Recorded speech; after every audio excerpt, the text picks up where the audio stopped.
70% ethanol, Kim wipe, 0.2% bleach, paper towel. Sanitize the keyboard by using a soft linen-free wipe to press down on the alcohol bottle to absorb some ethanol.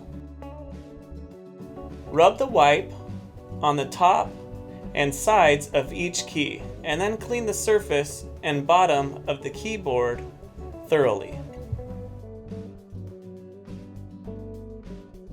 Use a new disinfectant wipe or cloth to clean the mouse. Use the same procedure to clean the laptop keyboard.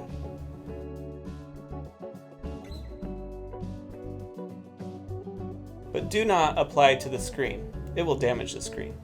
Spray bleach on the surface and wipe the disinfectant with a paper towel evenly on the surface.